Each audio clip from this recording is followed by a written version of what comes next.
오늘 함께 묵상할 성경 말씀은 민수기 3장 14절에서 39절 말씀입니다.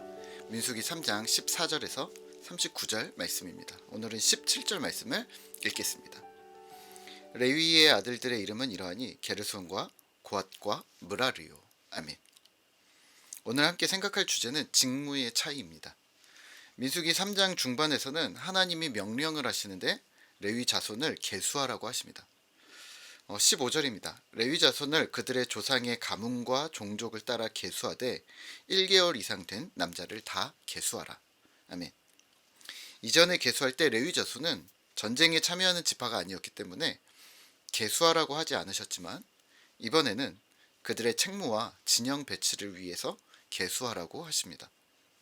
계수된 레위 지파의 숫자, 그들의 규모가 우리와는 특별히 상관이 없을 수는 있지만 오늘 본문 덕분에 우리는 레위 자손이 어떻게 구성되었는지 또 그들의 직무는 무엇인지를 확인할 수가 있게 되었습니다. 17절입니다.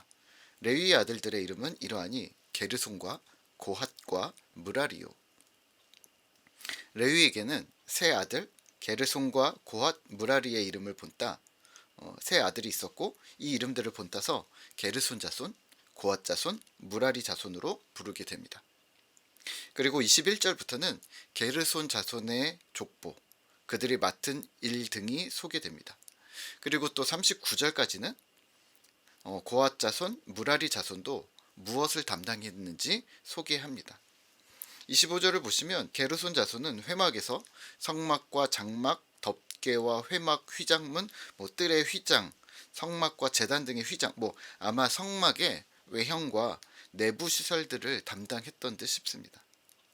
31절의 고핫 자손은 증거계와 상과 등잔대, 제단들, 성소의 기구들과 관련된 기물들을 담당했던 듯 합니다. 36절의 므라리 자손은 성막의 널판, 띠, 기둥, 받침, 말뚝, 줄 등을 담당합니다. 약간 복잡하긴 하지만 오늘 우리가 기억할 수 있는 부분은 고핫 자손, 시편의 표제어로 많이 등장하는데요. 조금 익숙하시죠?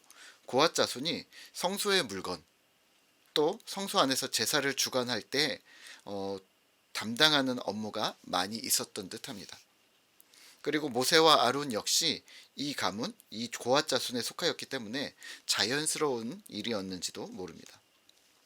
그러면 오늘 말씀을 묵상하며 이런 의문을 품을 수 있습니다. 레위 자손은 다른 지파보다 더 높은 지위를 차지했을까? 제사를 주관하던 지파인데 말입니다.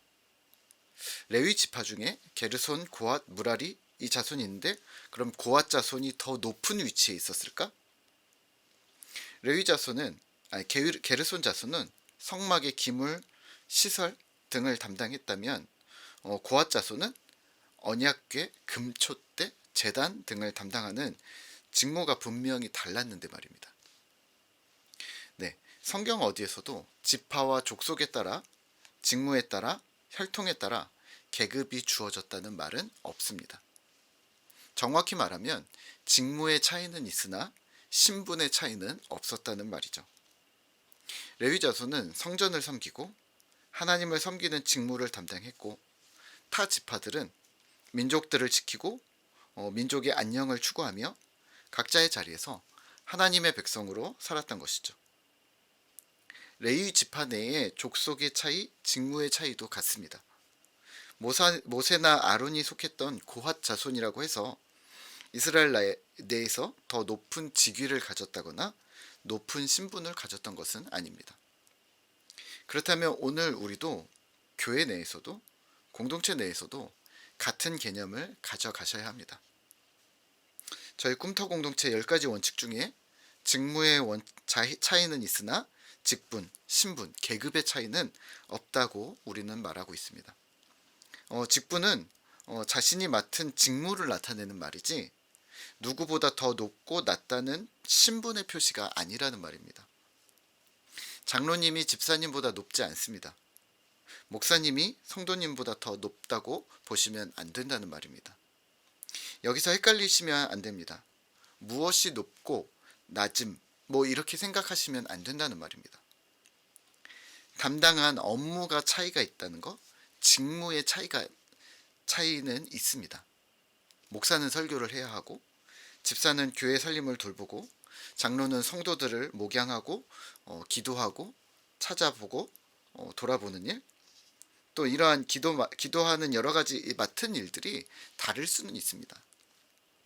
하지만 존귀한 일, 비천한 일은 없습니다. 신분에 따라 업무를 배정한 게 아닙니다. 부탁드리기는 서로 존중하고 존경하고 소중히 여기셔야 합니다. 당신이 없으면 나도 없다고 생각하셔야 합니다. 실제 이것이 사실이기도 하고요. 이게 진실한 공동체, 바른 공동체의 모습입니다. 오늘 우리는 무엇을 해야 할까요? 한 공동체 안에 있는 우리는 직무의 차이를 인정하면서 서로 사랑으로 존중하고 존경해야 합니다. 어떤 일을 담당하든 우리가 맡은 일이 하나님의 일임을 기억하면서 말입니다. 또한 공동체는 혼자서 세울 수 없습니다. 함께 세워가는 것이고 함께 유지해 나가는 것입니다. 그렇다면 공동체는 누군가 사유화할 수 있는 것이 아니라는 말입니다. 내가 수고를 넣었고 시간을 들였고 재정을 쏟아 부었다고 해서 그것이 내 것이 될 수는 없습니다. 공동체는 사람이기 때문입니다. 자녀에게 나의 수고와 시간과 재정을 넣었다고 해서 자녀가 내 것이라고 말할 수 없습니다. 친한 친구에게, 친한 벗에게 내가 시간을 들였다고 해서 그 사람이 내 것이라고 말할 수 없습니다. 사랑하는 누군가에게 내가 재정을 지원했다고 해서 그 사람이 내 것이 되어지지 않습니다.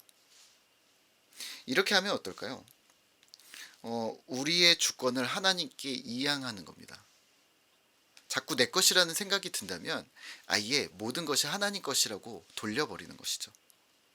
내가 무엇을 했어도 내가 한 게 아니라 하나님의 은혜인 것, 내가 무엇을 가졌어도 내 노력의 결과가 아니라 하나님의 은혜로 받은 것, 하나님 없이는 지금 나에게 있는 모든 것이 가능하지 않음을 고백하는 청지기의 고백이 우리에게 있으면 어떨까요?